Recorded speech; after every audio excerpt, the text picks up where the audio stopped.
Hey everybody, it's me, Shallow360, and I finally got my order of the new Blackpink album, Born Pink.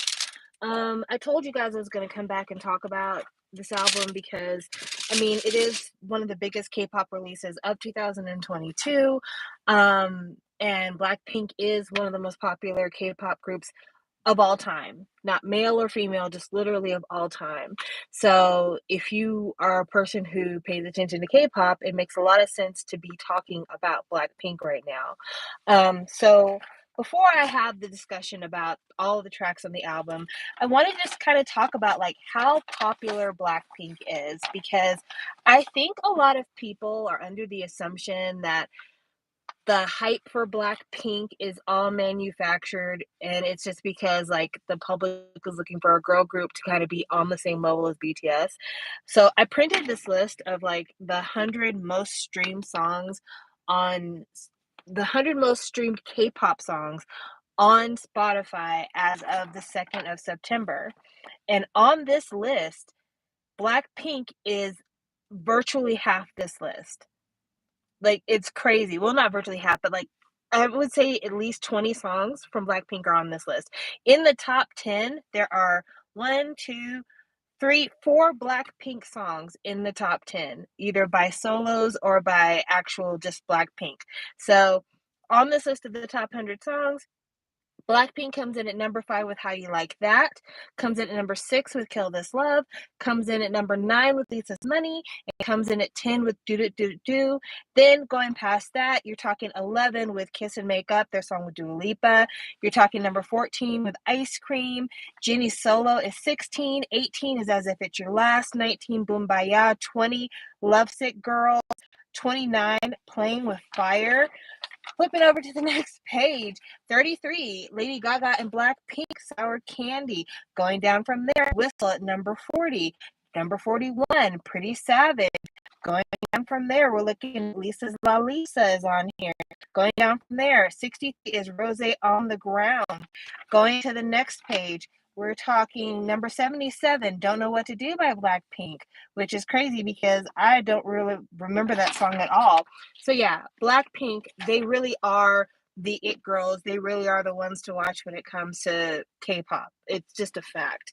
And so now we're here with Born Pink, which is, I would say it's an album. It's got 8 songs, so I would say it's an album.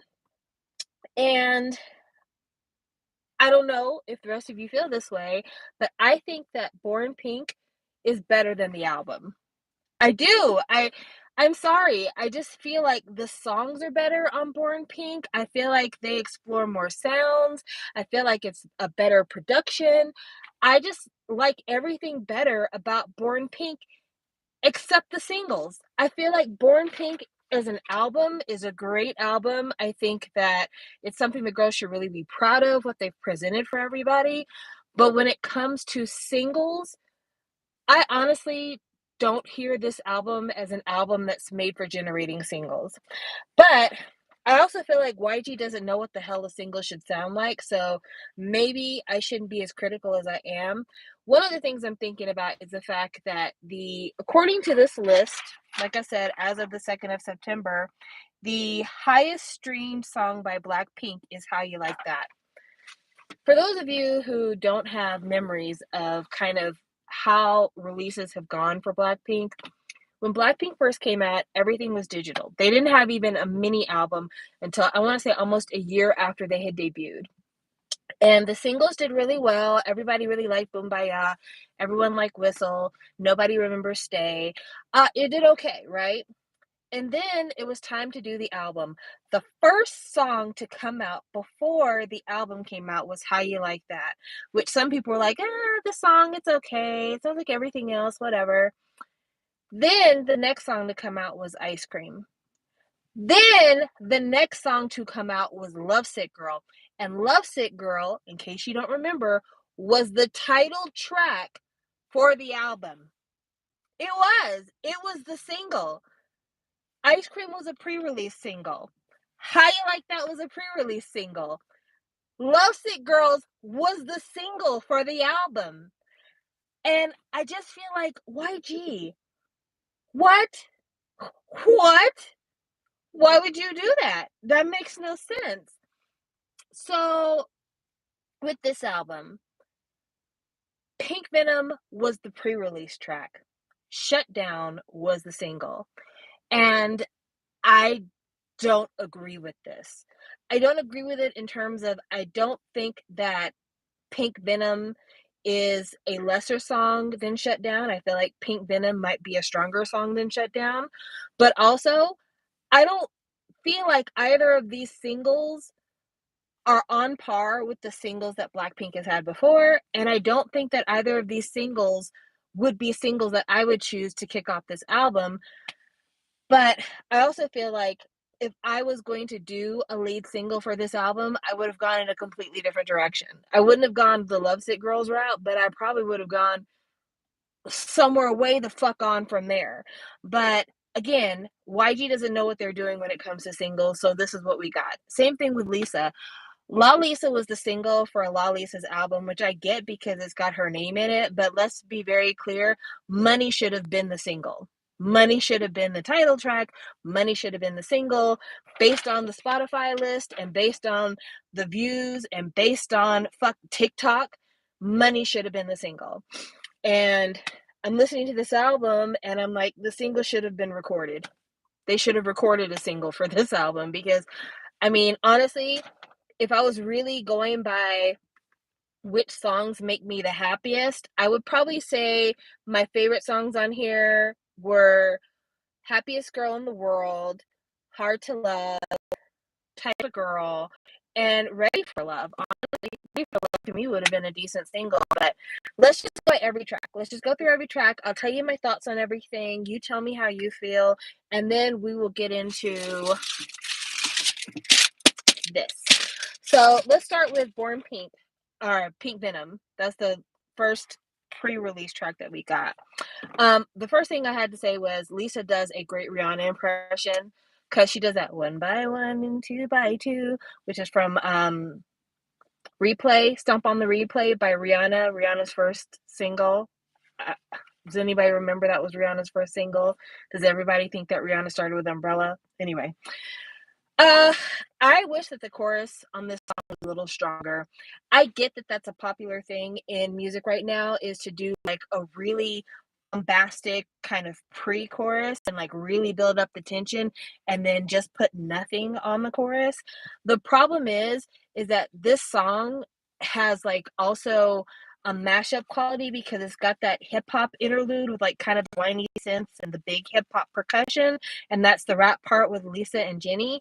And so it really does make the choruses feel like they're underproduced. And so I think there was a lot of potential for Pink Venom to be better, but I think that by putting a very empty chorus on this song, they kind of eliminated any hype you would feel. And I'm also imagining like if you're in a concert and this song comes on, you're really going to feel like the energy gets sucked out of the room when this chorus starts because you're like hyped up, ready to go, and then it's that pink venom, it's that pink venom, it's that pink venom. Yeah, you see what I mean? Like, the energy just goes away all of a sudden, and so I think it could have used a little bit more production there. I think I'd like Teddy to leave Eastern sounds alone. I get that he really likes that kind of Eastern flute sound for his stuff, and he's always kind of played with that, even with Big Bang and with CL and other people, but I think it's starting to sound a little tired. I think it's starting to sound a little dated for the way that Teddy uses it. I'm not saying that Eastern music or like Indian music sounds tired. That's not what I'm saying at all. I'm saying that there are creative ways to incorporate it into your music. Teddy uses it the same way all the time. And so I'd like him to leave that alone and maybe listen to some other music, do something different. But yeah, that's how I feel about Pink Venom. Then Shut Down. I'm not a big fan of the violins for Shutdown, but at least it was a departure from the usual, so I'm okay with that. Um, I think that compared to Pink Venom, it is a more cohesive song, like, it doesn't have that big instrumental break like Pink Venom has with the rap verses, so I think it kind of flows a little bit better as a song, and I really like the "whip it, whip it, whip it" refrain that's on Shut It Down, I think that sounds really good. I think that was a different kind of rap style for them to try than what they normally have been doing. But I don't think that Shut It Down is a single. Or, well, I won't say that. I think it's a single. I don't think it's the lead single. I think that if I was going to do this, I'd probably do it in reverse, and Shut Down would have been the pre-release, and then Pink Venom would have been the big single. And even the video for Shut Down, it felt kind of like the Leftovers video. You know, it kind of felt like we have all these leftover set pieces from all these videos you've done before. Let's go ahead and put them all together and have some fun. So I really think that they should have done something different with that, but I still think it's a decent song overall. Next, we have Type of Girl, Note to Self. Same writer as Money. The writer for this song is someone named Becca Boom. And Becca Boom has written a ton of songs for Blackpink. Rebecca, I don't know what her last name is, but her first name is Rebecca. She has written Boombaya, Whistle, Do Do Do, Kill This Love, Ice Cream, La Lisa, and Money. And yes, Teddy did work on some of these songs as well, but she's a credited writer on all of these songs. And I think that she ought to be given more range with Blackpink, because Type of Girl did not have Teddy's involvement at all. Teddy's involvement was also not on Money, and both of those songs slap. Type of Girl basically feels like they said, wow, Money was a huge hit. We should do a Money style song for Blackpink. But at the same time, I feel like energy wise, it matches with this group, because the whole thing has been Blackpink is like super girl crush, super kind of like self involved, super, it's all about me, and I smell like money, I look like gold, that kind of thing. So this style of song really does match with them well. I would say if I had to choose between Type of Girl and Money, I think that Money still is the superior song of the two, but I still think this is a really good song. And probably I wish that this song had come out before Money came out, maybe, just because Money being fresh in our memories kind of takes a little bit of the power out of this song than if you'd heard this style of song fresh with no memory of its style usage elsewhere in the history of the group.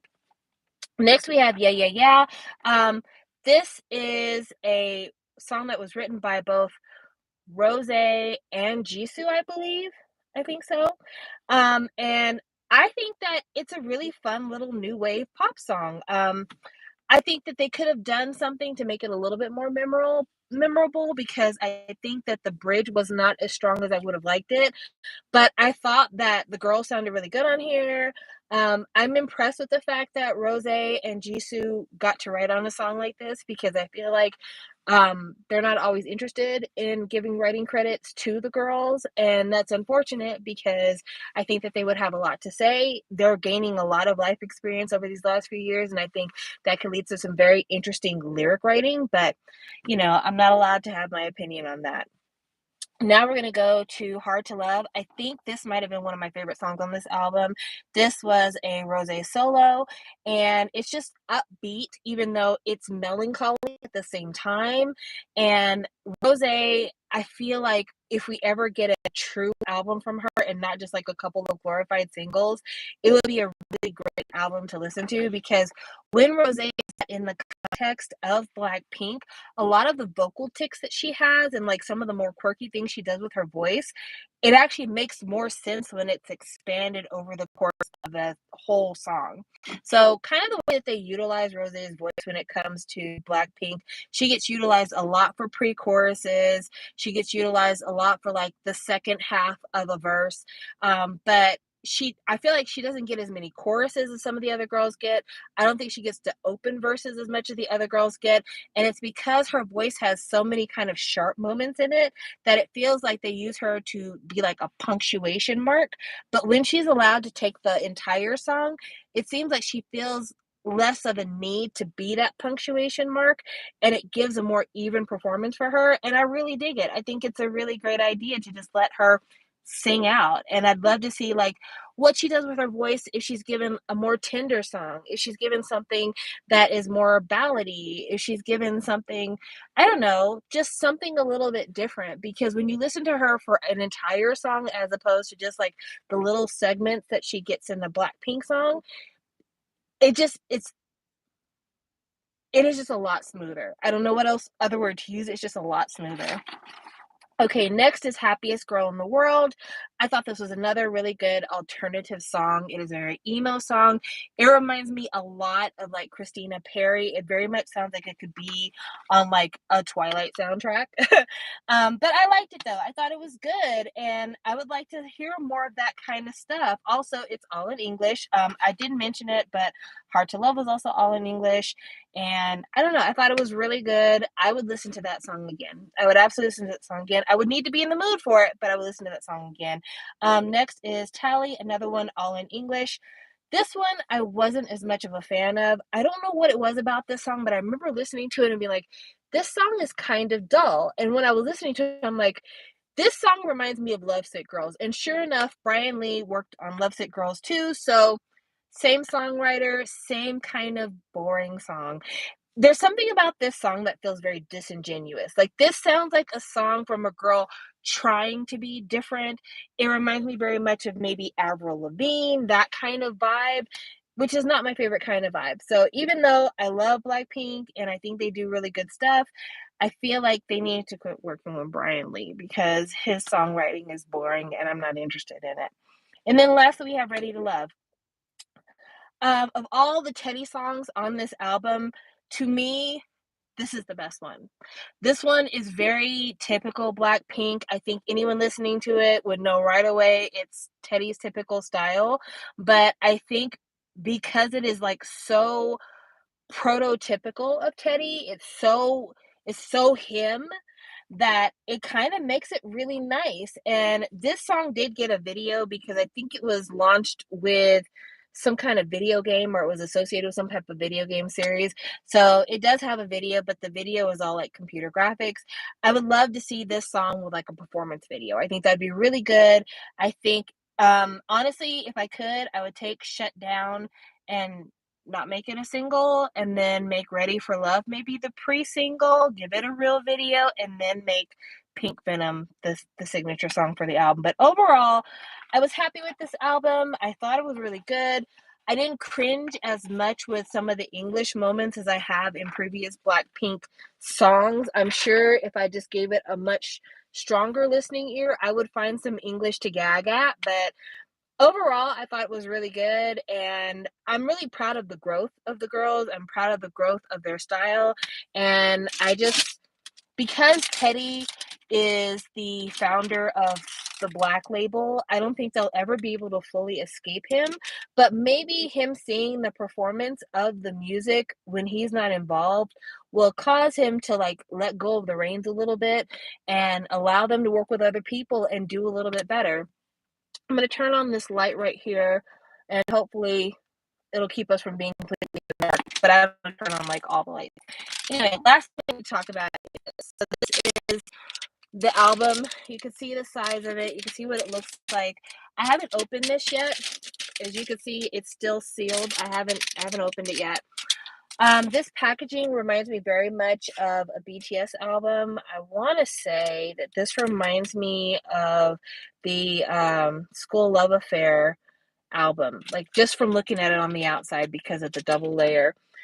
I bought this album from Ketchup CD. It took me a long time to get it, and it's not Ketchup CD's fault. They sent it on time, but FedEx held it in Alaska for a week. Don't know what the fuck that was about, but it stayed in Alaska for a week. I bought it from Ketchup CD because I was so pissed off at the fact that this album was $40 at Target. No, not even $40. It was like $46.99 or $48.99, but they had one version that was on sale for like $39.99. I get it. BTS has shown people that folks are willing to spend $40 or $50 on K-pop. And I'm not saying that Blackpink is a lesser group, therefore they shouldn't expect that kind of money, because I've already told you, they are the ones. So, I mean, it's not me being an asshole. Oh, the light went off. Dang. Anyway, it's not me being an asshole by saying that this price is bad. What I'm saying is, I don't think anybody should be having to pay $40 for a K-pop album. Just honestly tell the truth. I think if we're talking about like with the cost of shipping and everything else, but the idea of paying $40 or $50 in Target for a K-pop album, to me, feels ridiculous, especially because there's other K-pop albums there that are like $20, and it is only BTS and Blackpink who think that they could get away with that at Target.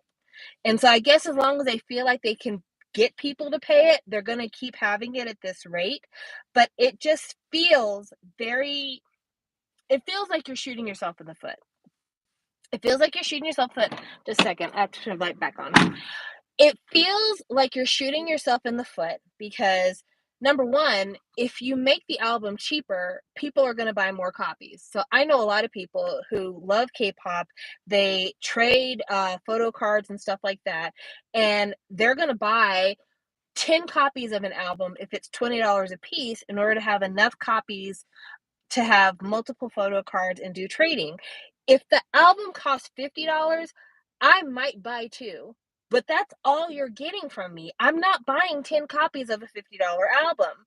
And so what I'm trying to figure out is which is a better deal for them. Possibly getting $200 from somebody who's buying 20 albums or buying, 10 albums at $20 a piece, or having somebody buy 2 albums.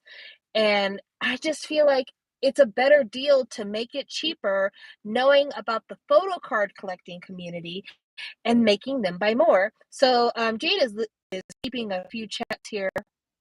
Oh, Jade has put a few comments here. I'm going to go back and read those because they were going while I was talking. So Jade said she ordered hers from K-Town for You because Target was $46. Crushes Oasis says the prices are way too much and people resell them for wild prices too because of it, which is a fact. And then Jade said, I was recently in New York and the K-pop store I went to had single albums for $30. I looked on Amazon and said the album was, and then it didn't have any more after that. So yeah, as of right now, this album is retailing in American shops for $40 and up. And with the photo card collecting community being the biggest sellers or the biggest purchasers of albums, I just think it's really stupid to price yourself out of the 15, 20 copies that somebody might want to buy because they're like, I can't pay that much. Like, that's stupid. So I got mine for Catch Up CD. In fact, what I did is I bought all of them. Well, not all of them, but I basically bought 5 albums. I bought 1, I bought 2, I bought 3, I bought 4, and I bought 5. I bought 5 albums. And do you want to know how much I paid for 5 albums from Catch Up CD, shipping to me all the way from Korea, and knowing that 3 of them are the big box albums? I paid $106. And I know that's a lot of money. I'm not going to act like that's cheap because I pay bills just like the rest of you. I buy Happy Meals just like the rest of you. That's a lot of money. For the $106 I paid Catch Up CD for 5 albums, I would have gotten 2 albums at Target because I'd have to pay tax on those purchases as well. I would have got 2 albums for the price of 5 albums buying them directly from Korea. That's a problem. We've all been so thankful for the fact that we can now buy our K-pop albums at Target. We love it. It makes us so happy. We're doing it all the time. When the album first comes out, people are doing Target hauls. They're in their car, in the parking lot, like, look at all the albums I bought. But if you're going to charge me $50 for an album, $40, $50, $60 for an album, you're going to see a lot more people like me who are going to wait and buy it in Korea. And the other thing that makes it to where, again, it feels like it shoots it in the foot. People who are big fans of like Blackpink, BTS, a lot of these groups, charting means everything to them. Like, they're all about, like, we need to debut number 1 the first week. We need to make sure our streaming is really high. We need to make sure we're breaking viewing and streaming records across the board. If the album was 20, then that means people are buying 2 albums, which means you're selling twice as many albums, which means when they're counting the albums for the charting, you're doing twice as well. That's another reason why these albums should not cost so much. They really shouldn't. And honestly and truly, that album should be a jewel case. We all love big albums. I'll be the first to tell you, K-pop, the main reason why I buy K-pop is because I love, love, love packaging. But that album right there, that Blackpink album, that album should be in two versions. The big box you just saw and jewel cases. And them jewel cases should have been sold at the same time. That way you can run up them sales numbers. That's the way it should be. It's just the way it should be. So Jade gave an update. She said that she looked on Amazon. The album was $18 there. And she also says albums are now accessible than, say, 10 years ago. Why go to a store and pay $30 when you can go to Amazon or somewhere for cheaper to get albums? Agreed. In fact, I've been shocked at how affordable albums have been on Amazon recently. I bought DPR Ian's album, Mito, the second one. I had the first one, but I bought the second one, the red one with the hypercolor, and it was $20 on Amazon. It was cheap. It was $20, free shipping because Prime membership. And so, yeah, I really think they need to be thinking long game. Long game. Now, for those of you who are environmentally conscious, I know what you're thinking. This is a waste of money. Waste of money. I'm going to sneeze. You're right. We're filling up landfills with all these K-pop albums that we're buying, especially, excuse me, if you're buying them for photo cards. Which is again why I'm going to go back to another thing that BTS did, because BTS did the thing that I just said Blackpink should have done, have like a big copy and a jewel case. BTS did that with Proof. But another thing that BTS did, and I know I always mention them in all my lives, but J-Hope did the Jack in the Box, which was like basically a photo card inside of an envelope. That should be a thing that Target, Amazon, Walmart should all offer if you order online. I don't know if you could keep them in the stores unless you kept them locked up, but if we wanted to save space and not waste and be environmentally conscious, let's just fucking sell the fucking photo card by itself. Let's just do it. Okay, so Grace says, I think Blackpink have member cover digipacks. No, they don't. Let me show you what they have, because I literally just showed it a moment ago, but I'll show it again. This is the member cover. It's not a digipack. It's like a fucking full ass album. It's as big as my face. It's not a digipack at all. But yeah, if we're wanting to be more environmentally conscious, if we're wanting to cater to the photo card community, but at the same time we don't want to have people just like buying CDs, throwing away the CDs just to keep the photo cards. Let's just start selling photo card packets that have like a streaming code so you can enter it into like iTunes or whatever and it registers that you have the purchase. Let's just do that. But yeah, I wanted to talk about this because again, Blackpink releases are big events in the K-pop community, and this big release represents a lot of different things. One, talking about just, sales, YG's current promotion machine, all of those things, plus, K-pop music acquisition and like the trials and tribulations of that. Like it's all a conversation that all of us need to have all of the time. So this was a great platform to try to talk about it. And I'm sure after telling you guys about this list, you're probably wondering like, well, what are the top K-pop songs streaming on Spotify? So let's just go over the whole list and let's have some fun. Let's see if there's anything on here that surprises you. So number one on the most streamed K-pop songs on Spotify. Can you guess? I'll give you like 5 seconds to guess. 1, 2, 3, 4, 5. Number one is BTS with Dynamite. I don't think anybody is shocked. I don't think anybody is surprised because it was a huge hit. So there you go. Number 2 was Butter by BTS. Number 3, surprisingly enough, is Boy with Love featuring Halsey. I did not realize that song streamed as high as it did. That's crazy. Number 4 is Coldplay BTS's My Universe. When I tell you jaw on the floor, I didn't like that song at all. And so I'm shocked that it is that high on this list because seriously, Number 5 is How You Like That by Blackpink. Number 6 is Kill This Love by Blackpink. I think both of them deserve their positions. I would put them over Coldplay any day of the week. Number 7 is Fake Love by BTS, which is surprising, but that's a great choice. Number 8 is Life Goes On. Number 8 is Life Goes On. Number 8 has more streams than Lisa's Money. I hope that changes next month. But yeah, Lisa's number 9 with Money. 10 is Do It Do by Blackpink. 11 is Kiss and Make Up, Dua Lipa and Blackpink. So that's pretty cool. Number 12 is DNA by BTS. I love that song, so I'm really happy to see it there. Number 13 is Permission to Dance. Ah! Okay, I'm mad, but I'm not mad. I'm mad in terms of I don't like Permission to Dance at all, so I don't ever wanna see it on top of anything, but I'm not mad because at least, DNA is higher than Permission to Dance. Because if it was flipped the other way around, I would be really sad. Okay, so let's keep going. Number 14 is Ice Cream, Blackpink, and Selena Gomez, which Ice Cream did not do that well in Korea, but it did really well in the US. 15 is Blood, Sweat, and Tears by BTS. 16 is Solo by Jennie.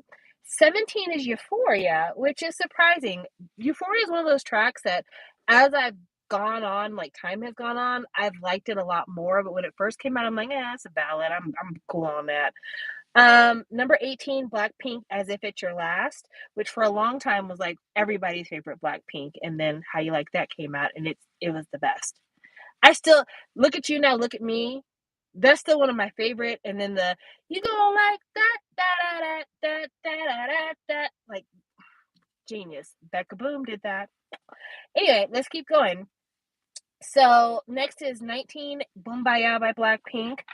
20, Lovesick Girls. Again, I'm surprised Lovesick Girls is as high on this list because I think out of the songs that came out of the album, it was the least charming of those songs.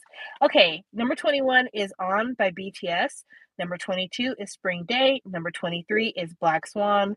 Number 24 is Idol. The fact that On and Black Swan are so low compared to Euphoria is surprising. Spring Day, on the other hand, that's a perennial. It gets views every spring. So as time goes on, it's going to slowly creep up the list because it has become Korea's spring song. Number 24 is Idol by BTS. Number 25 is Gangnam Style by Psy. That is actually surprising to me. I did not anticipate that at all because I feel like Gangnam Style is 10 years old. At this point, Gangnam Style is 10 years old. So it's just really surprising that it's this high on the list. Number 26 is Fancy by Twice. So Fancy is their highest charting single on Spotify. I'm okay with that because I like Fancy. It's cute. No, I fancy you. It has a very catchy chorus, so I'm great with that. Number 27 is Psycho by Red Velvet, which is their highest charting song on Spotify. I totally get that because Psycho really was that girl. And when I think about everything that happened after Psycho came out, Wendy's fall, and the fact that that didn't really get promoted, it makes me so sad because I feel like had Wendy not had that fall, Psycho would have been an even bigger hit than it already was. The fact that it was so lightly promoted because of Wendy's fall and it's still that high on this list says a lot about the power of that song. Let's keep going. So 28 is Filter by BTS. That's very surprising to me too. 29, Blackpink, Playing with Fire. That song is underrated. We don't talk enough about that song. My love is on fire. Ooh, now burn, baby, burn. That's a good song. BTS's Go-Go is number 30. That is surprising. A lot of people really love the stages for Go-Go. Go-Go had a great stage. I like that song. 31, The Truth Untold. The Truth Untold was a song that I honestly could not get into the first time I heard it. And then when they did it on Produce, the girls' Produce, I'm like, that song is beautiful. So glad to see it here. Number 32 is Twice's What Is Love. I'm surprised that that's that high. I knew that song was really popular with their fans, but I didn't realize it was that popular. It's just under Fancy. Number 33, Sour Candy, Lady Gaga, and Blackpink. I think that's a mixture of Blackpink fans plus Lady Gaga fans really being behind that single because otherwise I don't see it being that high. But I think you're bringing together two really strong fan bases to a collab that both fan bases really wanted to see. So I'm not surprised to see it bring in the numbers. Number 34 on Spotify is Sean's Way Back Home. Sean, who we were all sure was like manipulating the charts. He's number 34 on the 100 top streamed songs on Spotify for K-pop. That's crazy. Crush the Oasis. If you didn't know about the Blackpink Lady Gaga collab for Sour Candy, you should listen to it. I really, really like that song. It's a good song. It's one of my favorite songs on Chromatica. I think my favorite songs on Chromatica are Stupid Love, Rain on Me, Sour Candy, and Replay. Replay is my favorite song on Chromatica. I feel like the girls who listen to the album get why Replay is that song. But I feel like other people who just were listening to the singles did not pay attention to Replay, and Replay is that girl.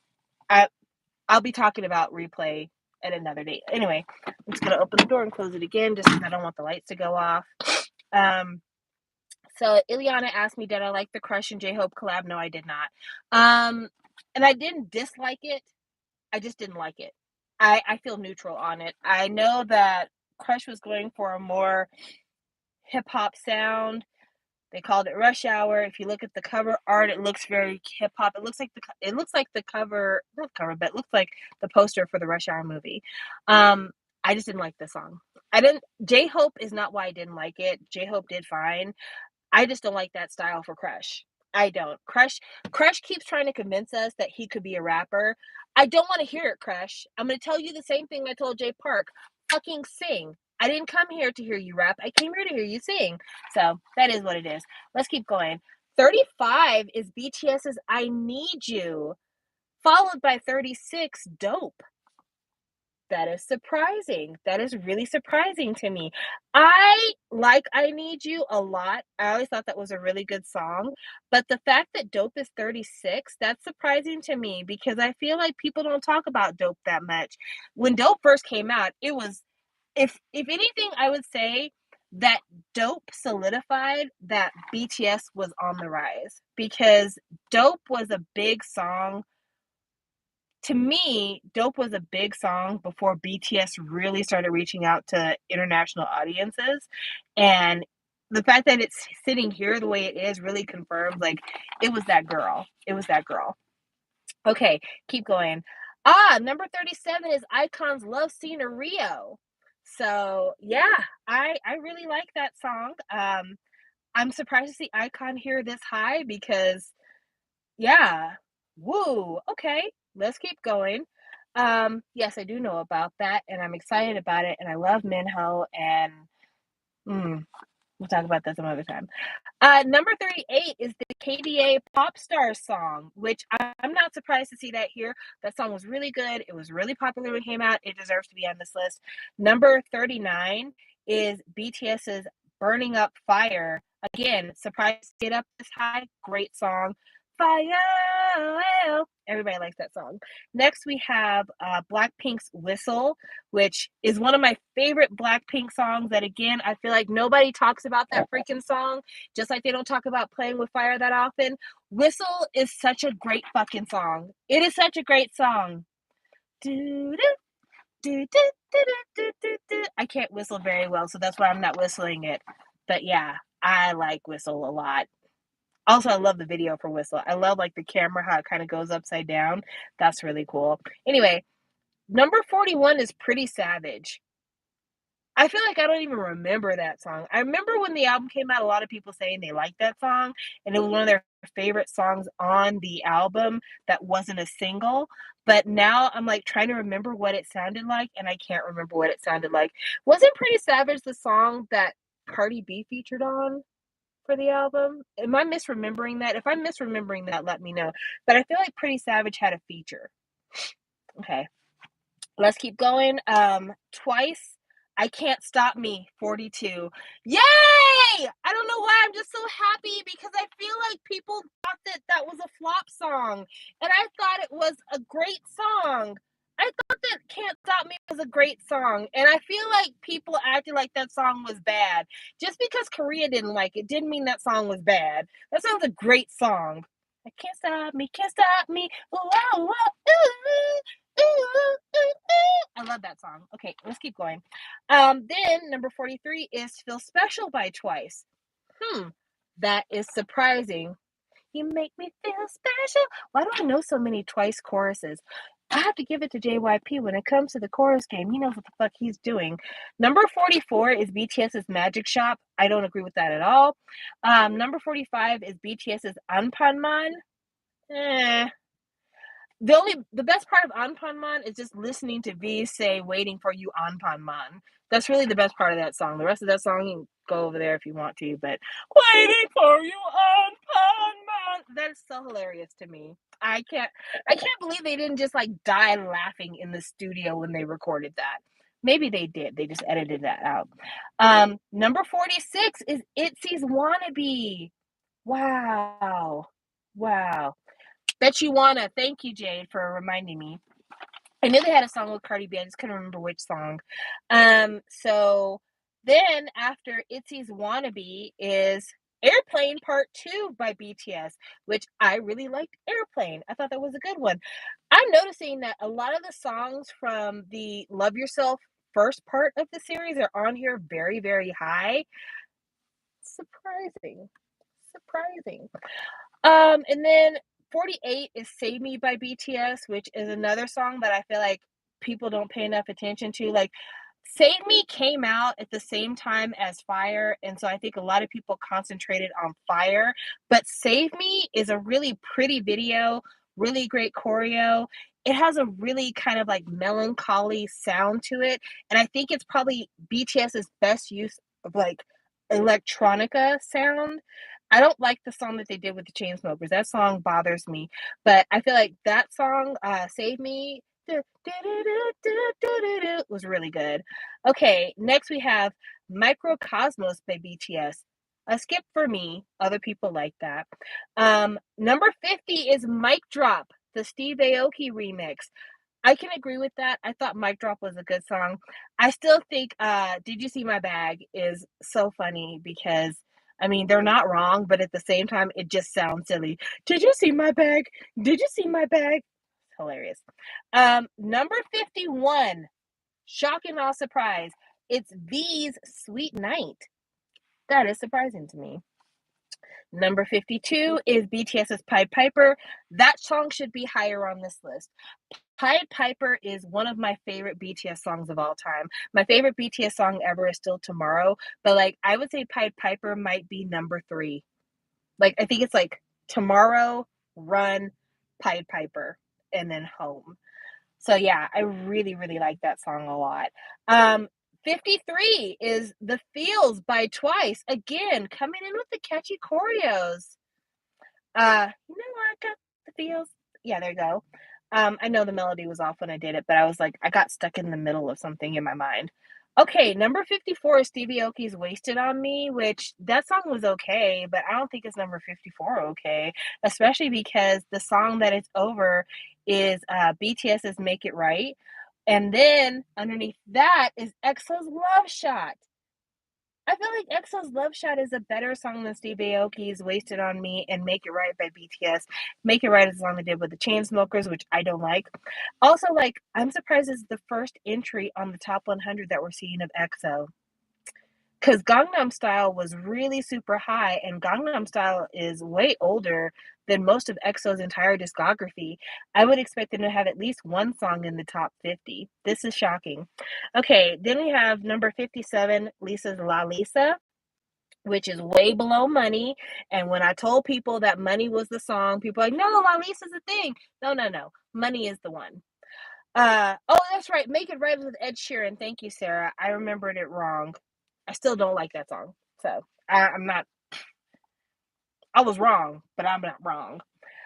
Next we have Blackpink's "Forever Young." I sometimes forget about "Forever Young." Good song. Not my favorite, but good song. Oh, number 48 was BTS's Not Today. I agree with that. No, not today. There have been so many times in my life where I wanted to put that on a coffee cup. I wanted to put that on a t-shirt. I wanted to put it on a backpack. I wanted to put it on a purse. That no, not today is just, that is my life's, that is the theme of my work life. No, not today. No, don't come at me with that bullshit. No, not today. Save that for some other time. No, not today. Anyway, let's keep going. Number 60 is BTS's Home. Yay! One of my favorites. Number 61 is Dimple. No, it's okay. I don't It's always weird to me when I hear them call it Dimple because it's illegal. Illegal. Anyway, Dimple. Next, we have Singularity by BTS. Went pretty high, number 62. 63 is Rosé's On the Ground. Number 64 is Best of Me. Number 65 is Make It Right featuring Lauv. Why didn't, well, yeah. I just feel like you could have combined that with the other Make It Right, but then that would have pushed it way up on the list, and we can't have that. Number 66 is Charlie Puth and Jungkook's Left and Right, which I can't say I agree or disagree with. I think I only ever listened to that song once or twice, and then I never listened to it again. So I don't really have a strong opinion on that song. Number 27, surprisingly enough, is Chanyeol and Punch with "Stay With Me." Can you believe that? I'm shocked. I'm very, very surprised. So there's that. Number 68 is IU's 8, which features and is produced by Suga from BTS. This is the highest charting song that IU has on this list, which is unfortunate because she's a superstar, but I get it. I get it. Number 69 is Dionysus by BTS. Interesting. Number 70 is Lauv's Who featuring BTS. That's not surprising. I can't even remember what that song sounds like, guys. Number 71 is BTS's Serendipity, the full length version. Number 72 is Run by BTS. That is a fucking travesty. There's no fucking way that so many of these crap songs are overrun. I'm actually hot about that. Like, I'm not even gonna lie to you. I feel like somebody needs to start a Twitter campaign to like run up the streams for Run, because Run is that girl. People act like she's not, but Run is that girl. She's that girl for the video. She's that girl as a song. She is that girl for the R&B remix that's on the Young Forever album. Like, Run is that girl. I'm kind of pissed right now. I'm And what makes me even sadder is that next month, if you print this list, I would be willing to bet Run is gonna fall under the next song, which is fucking Josh 685, Jason Derulo, and BTS's Savage Love. Fuck out of here. Number 74 is Bad Boy by Red Velvet. Not surprised. Bad Boy Psycho, Red Velvet's best singles. Get into it. Number 75 is August D. I don't know how to pronounce this, guys. Is Dechwita? I don't know. I only listened to that song like a couple of times and I never went back to it. So I actually don't know how that song is pronounced. I'm so sorry.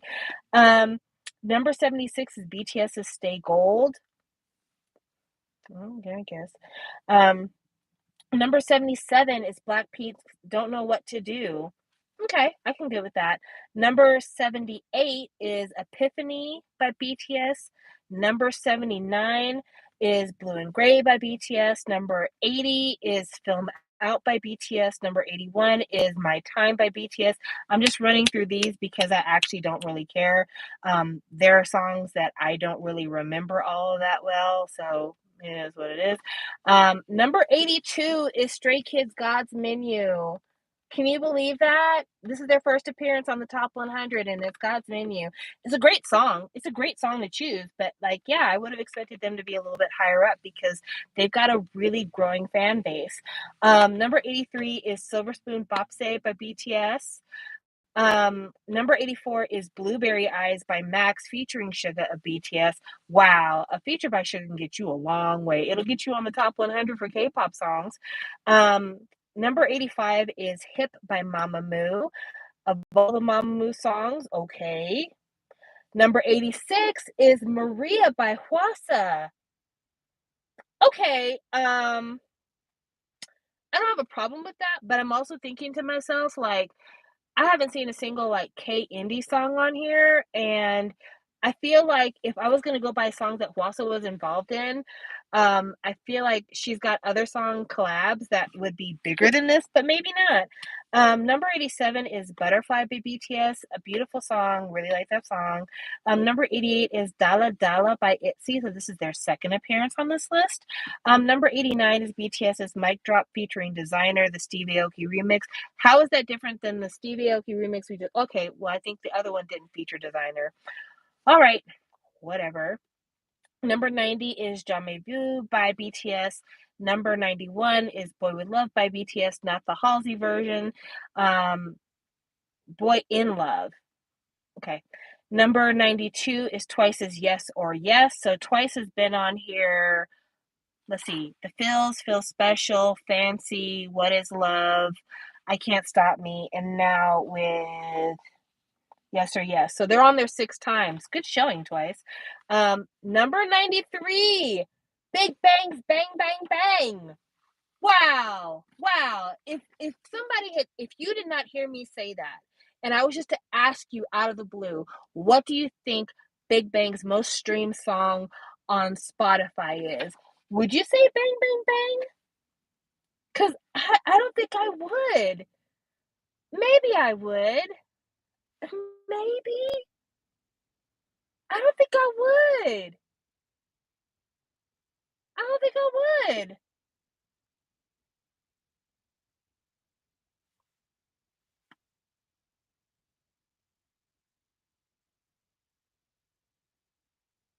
I don't think so. Mm. I guess y'all would. I'm just thinking like that's not what's in my mind right now. Thank you, Sarah. Thank you. I was like, Fantastic Baby is what I'm thinking of.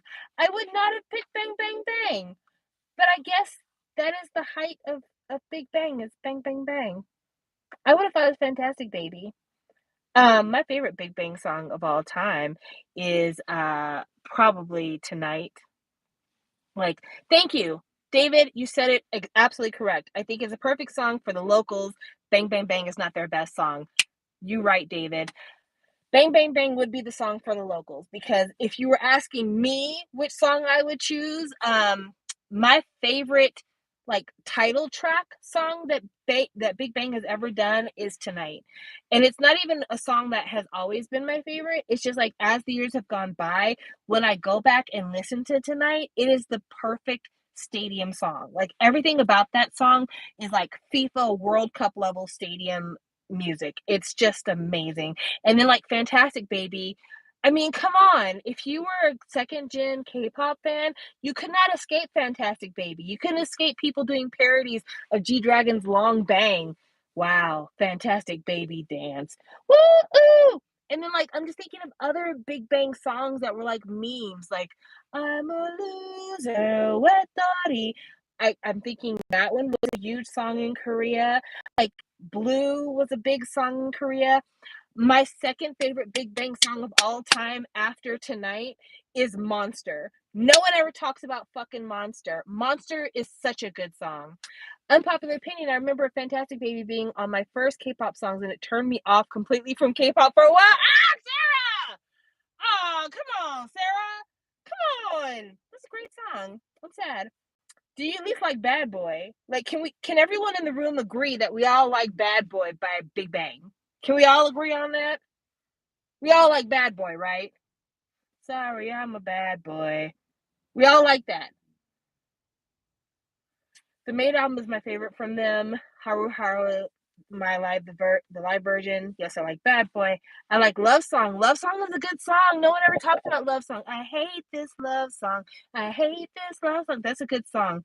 Love Song always reminds me of a U2 song. Every time I hear Love Song, I'm like, it reminds me of With or Without You by U2.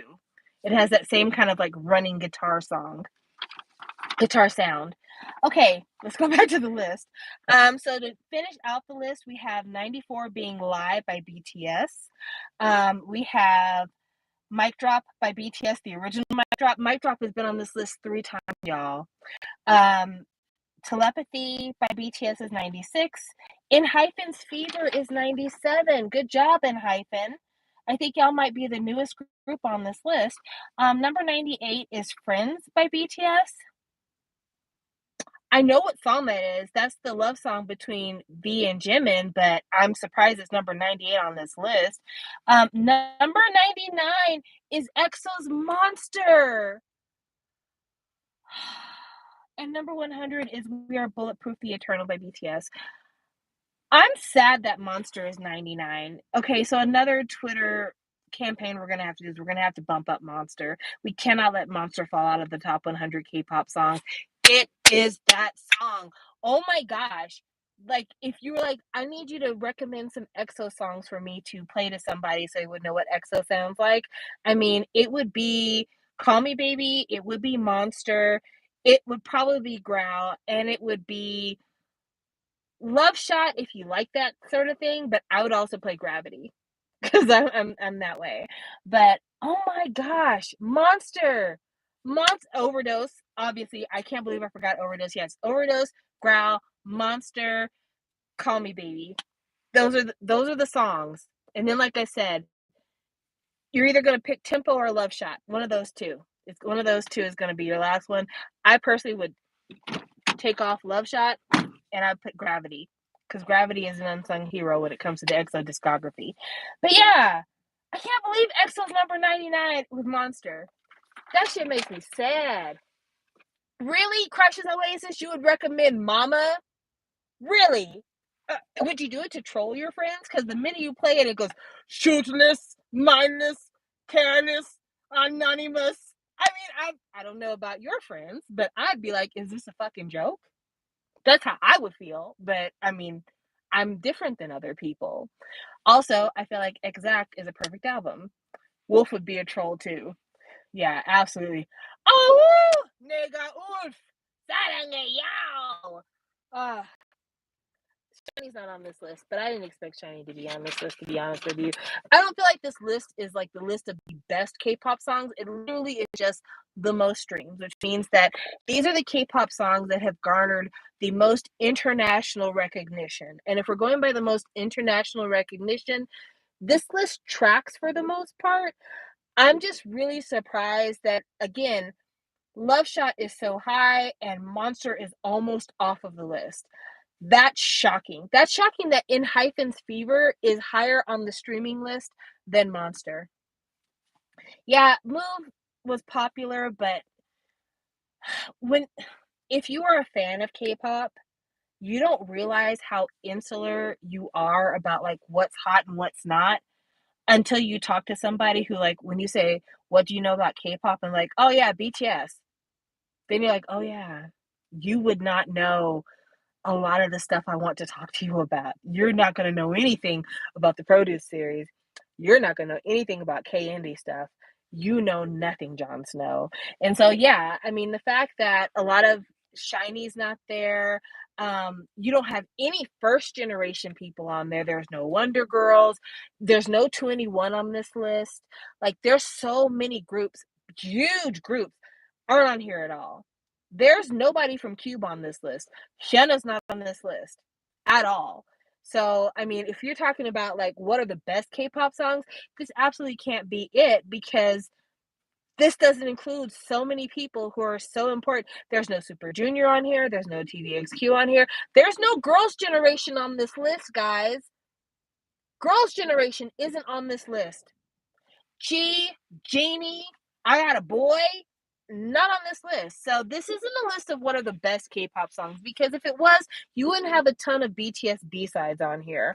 This is just a list of what people are streaming. But if we were talking about the best K-pop songs, this list is missing so much. GOT7's not on here. Rain's not on here at all. You don't have Brown Eyed Girls on here at all. There's just so many people that aren't on here. Melon streaming might be a little bit better. I don't have access to a Melon streaming list, but if somebody does, then, email me, shallow360@gmail.com. But yeah, streaming numbers if you've never had an example of how kind of biased streaming numbers are, let this list be what you refer to when you tell people that streaming numbers are extremely biased and streaming numbers are extremely misleading, because there are so many BTS songs on this list that I could not remember if you put a gun to my head. But there's so many songs that I know just from like the opening notes that I could tell you were hits that would never make this list in 100 years, because they just aren't on people's minds and the fans aren't pushing the streams. But like the fact that there's no Girls' Generation on here, there's no 2NE1 on here, there's only one Big Bang song on here. If that doesn't tell you enough about how this list is not accurate in terms of popularity versus streaming fandom numbers, then I don't know what else to tell you, because you know what it is. I know what it is. I don't know how people have the time to stream. I barely have time to listen for fun sometimes. I think what really happens is like people put in their earbuds, they put the album on, and they just let it run. And then when it stopped, they let it run again. And then when it stopped, they let it run again. And they're at work, their 8 hour work shift, and they're listening to the album all their 8 hour work shift. I really feel like that's what happens, because I too agree. How do you do it? Or they go home and they put the song on their phone, they put the song on their television, they put the song on their iPad and they put it on their MacBook. They put it on all their stuff and they just play it with the sound off to make sure that it gets the streams. But yeah, thank you guys for joining me. I'm in the park in the dark, so I need to get my ass home because this shit is dangerous and I'm kind of scared. But there's a lake on the other side of me that looks really, really pretty. So hopefully I'm gonna have a nice evening. But again, thank you for joining me. We've been at this for about an hour. Oh shit! You know what? Before I leave, I should probably let you know what photo cards I got. Do you guys want to see the photo cards for these albums? I haven't even opened these albums. Do you want to see the photo cards? Because you don't have to. If you don't want to, I'll go ahead and I'll go home now, because like I don't want to bother y'all anymore. You've given me an hour of your time. I've been very, very selfish this evening. Oh, okay, so you do? All right. Well, I guess I'll show you the photo cards then. So this is Lisa's member version, not a digipack. So I can only guess what the actual photo card is in here. I'm assuming it's Lisa. Let's be real.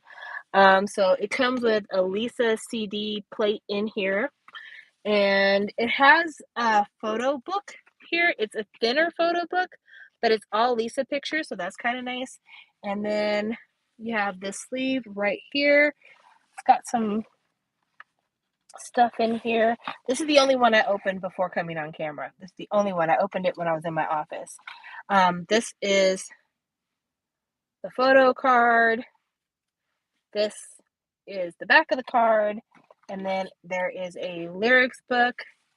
And then it comes with this poster. Pretty!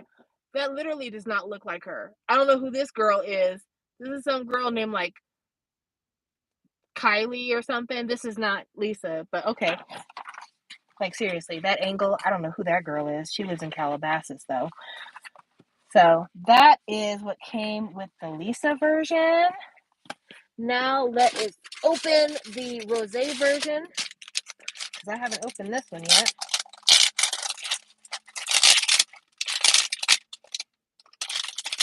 I like that the plastic on here is resealable. That is good.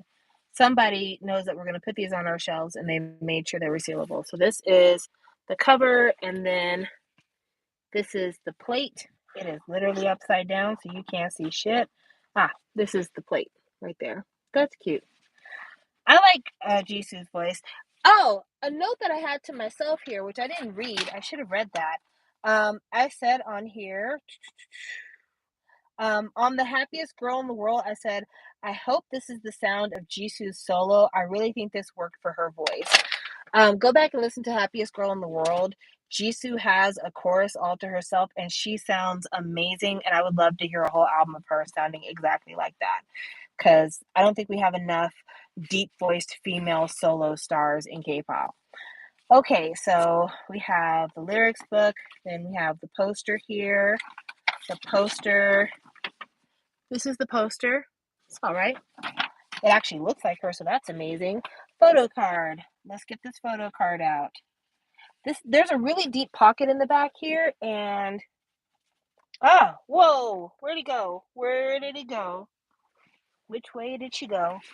Okay, the photo card flew out, and I don't know where the hell it went. Ugh, this is what I get for working in my car, guys. I have got to figure out where that photo card is. I'm not going to be able to drive away because I'm going to accidentally step on it trying to press the gas, and that's going to make me really nervous. I don't see it, though. Oh, crap. Where the hell did the photo card go? I saw it go down, and it's just gone. It's freaking gone. Oh, I feel it. I feel it. I think I feel it. Yeah! I got it. Oh, that was a nerve-wracking minute or two. This is the photo card. She's cute. I like her. I'll put this away. I hope to never have to open that again because, yeah, I think I just took off 30 minutes of my life. Okay, now to open the big ones because I haven't opened these yet. Here are the big ones. Let's see what we got.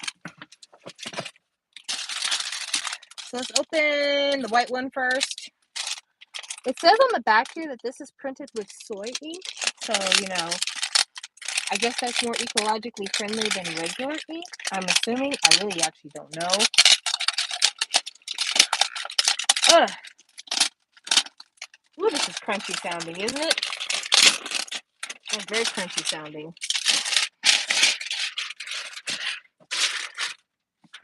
So this is this. And then you open it up. Take the lid off. This is this. And is this a photo book on top? No, this is something else. What the hell is this? Okay. All right. So it comes with a lyrics thing again, lyrics booklet. It has a CD, which my CD. Wait a fucking minute. I haven't watched anybody else's unboxing of this, but see right here where the nub would be? There's no nub. There's no nub at all. Like, there's no nub. And there's not even a circle where a nub would have been glued. There's no nub at all. No wonder you were almost falling out. I mean, I guess that's what we're doing. I don't like that, but okay. Okay. These are the same. This is the same photo shoot as the solo versions. So if you didn't want to get the white version, you don't have to because you can just get a solo version, whoever you like, and you'll get their whole photo shoot. Okay, there's a sticker. It says Born Pink. And then let's open this up. Woo! Look at all this shit in here. So we have fake Polaroids here. Fake Polaroids. We've got Jenny and Rose. Then we have Jenny photo card. And we have Rose postcard. Body on point. She looks great. And then I have this large Jenny postcard, which I feel like I'm going to hear from Alex asking me to trade. And if he does, I'll say yes, because he knows I don't collect Jenny or Rose. So I would have much preferred to have Lisa for everything, but not every dream is meant to come true. Put this there, close this one up.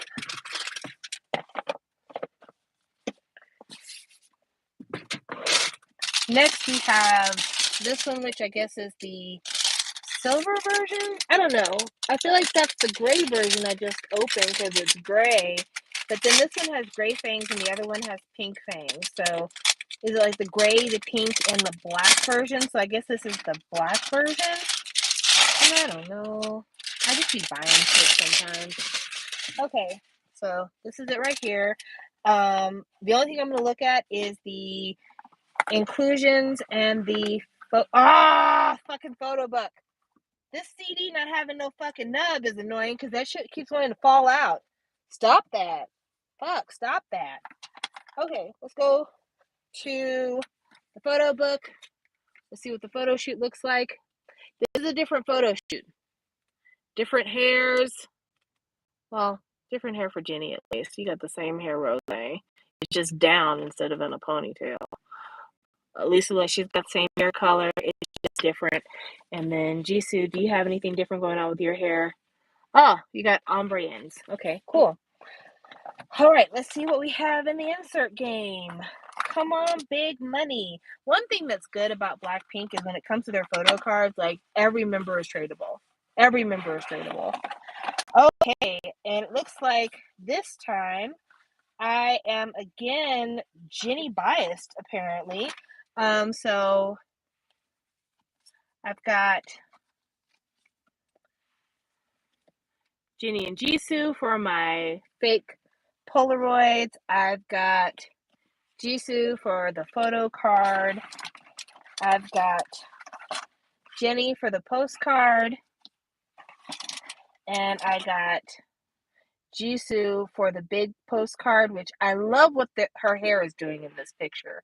Like, this would be a really boring picture if that hair wasn't dancing. But that hair is moving, baby. She is like, give me wind, machine. I need movement. All right, let's keep going. You know, you're only blessed with the people you don't want. Let me just say that right now. It's not that I don't like Jenny. It's just that, like, they know what I prefer, and they're just like, we're not going to give it to you. We're not going to give it to you. So that is the reason why Jenny is all up in my face right now, because they're like, we're not going to give you Lisa. You can bet your bottom dollar I'll give you anything but that lady. So now we're at the pink version. Let's see what we got going here. Let me lay this shit flat because that CD likes to jump. Oh, come on. Yeah, that CD tried to jump out again. Curse you. So this is the pink version. And the photo shoot here. It's a pink version because of the photo shoot. Okay, so now it makes sense. The gray version has the gray background for the photo shoot. The black version has the black background for the photo shoot. And the pink version has pink for the photo shoot. It's a great picture of Jisoo. That is a really lovely picture of her. Let's see. A lot of pictures of her. Jenny looks good here. I think that she looked better on some of the other photo shoots, but this is fine. Woo! Look at Bondage. Hey, girl. I see you in your collars and buckles. What the fuck is that? Oh, no. Please don't make Rose the next Dara. Don't. It's like, it is like the inverse of finger waves. No, absolutely not. And then Lisa with like the opposite. She's got black bangs and is blonde. No, absolutely not. Absolutely not. I hate that. That's ugly. That is wow. That's ugly. I'm sorry. This look where they took this like piece of leftover weave and just glued it to the top of her head and cut it into bangs. What? That looks so cheap. And you can tell that it's just like a track glued to the top of her head, wrapped around her ponytail so that it doesn't fall off. And then I just cut it into a bang. Why would y'all do this to this girl? Honey, the minute your contract expires, get the fuck gone. Get the fuck gone. Get Rebecca's personal phone number and let that girl write you some songs, but get the fuck gone. Because there was no excuse for that. Why would they glue that fucking bang to her forehead like that? That's so wrong. Oh, and look at that. The minute you fucking tell the universe what you don't want, all of a sudden they're like, here you go, bitch, eat on that. So, remember I was talking about how I don't like the hair of these two particular members? Guess who showed up in the goodie box? We got this bang on fucking Lisa, and then we got the inverse finger wave braids on Rose.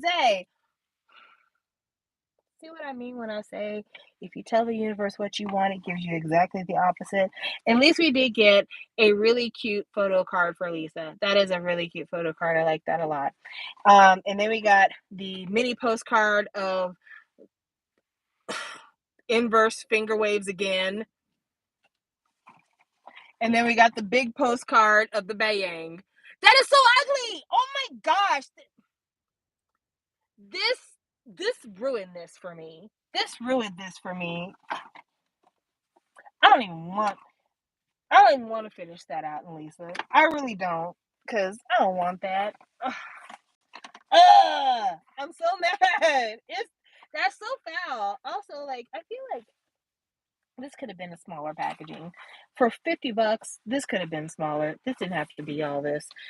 But yeah, disgust, disgust. I'm so And it's not cultural appropriation. I'm not mad because it's some type of appropriation. I'm mad because it's ugly. I thought we fired all of Dara's hairstylists after she left YG. I thought that's what we had done. I thought after putting her through fucking uh, baby hairs that spelled out Dara and putting her through having half her head shaved when she didn't want to do that, even though it was a fire look. Um, Putting her through the fucking pineapple hair, putting her through everything we fucking put that lady through. I thought that YG said, we're not going to do nobody like this no more. We're not going to make people wear terrible hair. But nope. They said, as long as we are still a company and as long as our hairdressers have access to gel and access to tracks, we're going to continue to fuck shit up. And, uh, well, what was I expecting? We are talking YG here. We are talking YG here. Why was I expecting anything like right? They ain't never gonna do anything like right. All right, guys, this has been fun. We had a good time. I hope that you had a good time. I hope this was good for you. I feel like we had a really good evening. I feel like sometimes my conversations with y'all aren't that much fun. I feel like I've been like super serious and like just not in the zone lately for reasons that my friends know. But I feel like tonight we did good. I feel like we did real good tonight. I had a great time. So anyway, I will talk to you later because again, like I said, I'm in the park and it's not in the nicest part of town. I feel like I hear sirens somewhere, so I'm gonna go. But you guys take care.